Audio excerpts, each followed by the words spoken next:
Let's take a look at using lookup tables in Excel. If you take a look at column I, where we have the under and over, over under quota, we have those listed here as a percentage. Sometimes it's a little bit easier to look at things as a letter grade or a simple rating than having to look at the numerical representation. So for example, think about your grades. You might have a percentage grade of a 93, but you know that that is a letter grade of an A. And the same thing can be said here for the over-under quota percentages.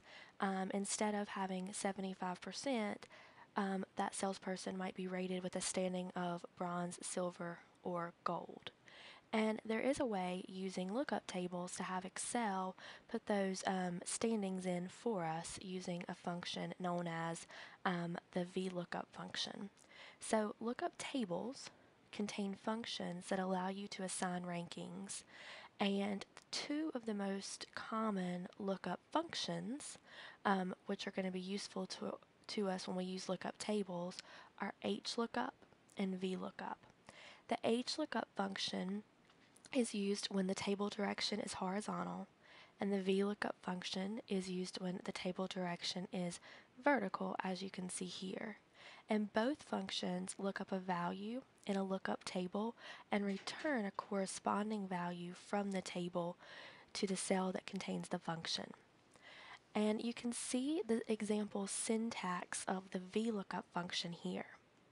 And again, this is going to be the standard syntax of the VLOOKUP function that's going to represent the data that this function would need to do its job. So you can see that there are three needed arguments here in the VLOOKUP function. The first one being the lookup value, and that is going to be the data or the location of the data that you want to look up. So if we look at this commission table here, we know that the data that we would want to look up to determine the standing would come from here. So for example, I-9. The next argument, or the second argument, is going to be the lookup table. And the location of the lookup table, which can also be called the table array, is going to be a set of rows and columns that have a numeric rating on the left column and the corresponding rating or letter grade or text value in the other columns. So let's take a look at what that would look like. So here in columns L and M, you can see what is going to be our lookup table for the standing, and it's not formatted exactly the way that you will format it when you go through this in your book, but you can see that I do have here in the left column the numeric rating, and then in the right column I have the corresponding rating that is going to go with each of those. So 0% is going to be bronze, 100% is going to be silver, and 125% over is going to be gold. So the third argument that is needed in the VLOOKUP function is your column index number, and that represents the column location of the return value within the lookup table.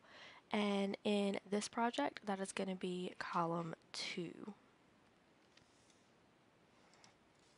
So if you follow your directions on page 360 and 61,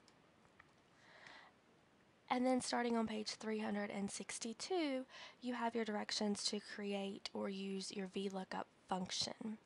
And that's going to be used along with that table that you create to determine the rating for each agent.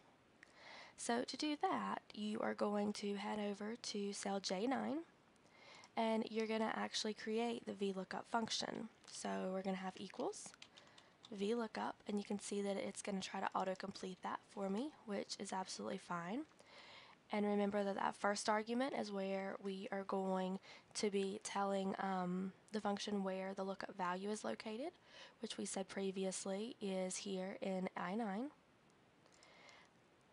The second argument is going to need to know where that lookup table is located. So that is going to be over here, starting in L3, which is where our first value is. However, I am going to, in my formula here, make sure that instead of just selecting cell L3, I'm going to make that an absolute cell. Remember, we do that with the dollar signs. So that absolute reference is going to always refer back to L3, and as we fill this function down or use it, in later cells, L3 is going to stay L3. It's not going to move to L4, L5, or so on. But the whole lookup table isn't just L3, it's actually L3 through M6, M5, so we will actually need to denote that as a range. So we're going to have the range as L3 all the way through M5. And then our third argument is going to be that column index number, which is where we fill in the 2. And that 2 refers to the second column in the lookup table. So here we're saying that the VLOOKUP is going to look up the value that is in I9, and notice that that is a relative cell reference. So as we fill this down, it'll change to I10, I11, and so on. And then it's going to take that value, and then it's going to look in this table from L3 to M5, and it's going to use the standing from column 2 in the table. So let's press enter and see what that looks like. And you can see here that it returns our results. So 75% would be a bronze standing, 112% would be a silver standing, and so on, which does look correct.